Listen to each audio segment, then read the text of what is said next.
बीडचा मुंडे परिवार आणि शरद पवार यांचा राजकीय संघर्ष हा सर्वश्रुत आहे। राष्ट्रवादीतील फुटीमागे धनंजय मुंडेंचा हात असल्याचा संशय शरद पवारांना आहे आणि यावरूनच धनंजय मुंडेंनी शरद पवारांना आव्हान दिले आणि त्यांचं आव्हान सुप्रिया सुळेंनी स्वीकारले। त्यामुळे मुंडे विरुद्ध पवार असा राजकीय सामना आता सुरू झालेला आहे। पाहूया त्यावरचा स्पेशल रिपोर्ट।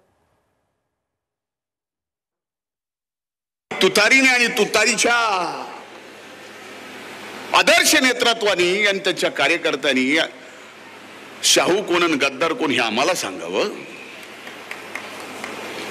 78 पासून ज्यांचा संबंध राजकीय जीवन कारकीर्द ही फक्त विश्वासघातकाची आणि गद्दारीची राहिलेली आहे। पण त्यांनी जे केलं ती गद्दारी नाही आणि त्यांच्या सांगण्यावरून दादा सहित आम्ही सगळ्यांनी केलं की आम्ही गद्दार म्हणजे समजून घ्या काय। हे शब्द आहेत राष्ट्रवादीचे नेते धनंजय मुंडे यांचे।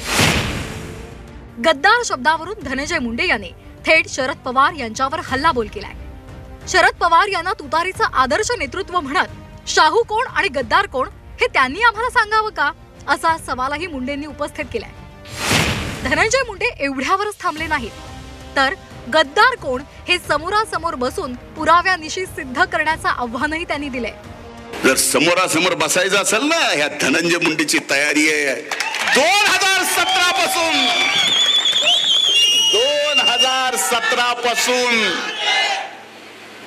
2017च्या गणेश चतुर्थीच्या तिथीला काय झालं दिल्लीत तिथपासून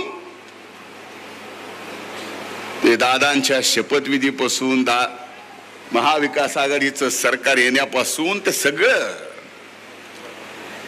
आणि साधा सुद्धा नाही पुराव्यानिशी आम्हाला गद्दार म्हणू नका। 78 पासून महाराष्ट्राच्या मायबाप जनतेशी गद्दारी कोणी केली आहे हा इतिहास आपल्या सगळ्याला माहिती आहे। धनंजय मुंडेंनी दिलेलं आव्हान सुप्रिया सुळे यांनी स्वीकारले। धनंजय मुंडेंनी वेळ आणि ठिकाण ठरवावं, माझी चर्चेला बसायची तयारी असल्याचं सुळे म्हणाल्यात। ते म्हणतील ती जागा, ते म्हणतील ती वेळ आणि ते म्हणतील ते चॅनल, मी स्वतः येईन। त्यांनी ते म्हणतील ती वेळ, ती म्हणतील ती जागा आणि ती म्हणतील ते जागा आणि म्हणतील ते कॅमेरे, मी बसायला तयार आहे। कारण का फक्त मला सगळं दोन्ही बाजूचं माहिती आहे, माझी तयारी आहे बसायची। त्यांच्यापैकी कोणी त्यांचा छोटा मोठा कार्यकर्ता नेता कोणी चालेल, माझी बसायची तयारी। निवडणूक झाल्यानंतर तारीख आणि वेळ मी देईन, त्यांनी ठिकाण सांगावं असं म्हणत सुप्रिया सुळेंना धनंजय मुंडेंनी उत्तर दिले। खरं कोण गद्दार आहे हे एकदा महाराष्ट्राच्या जनतेला कळू द्या।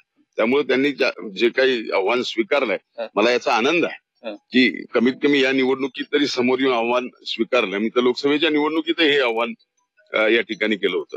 आता या परिस्थितीमध्ये माझं एवढंच म्हणणं आहे की त्यांनी आव्हान स्वीकारलंय, त्या निकालाच्या नंतर नक्कीच तारीख आणि वेळ मी देईल, ठिकाण त्यांनी ठरवावं।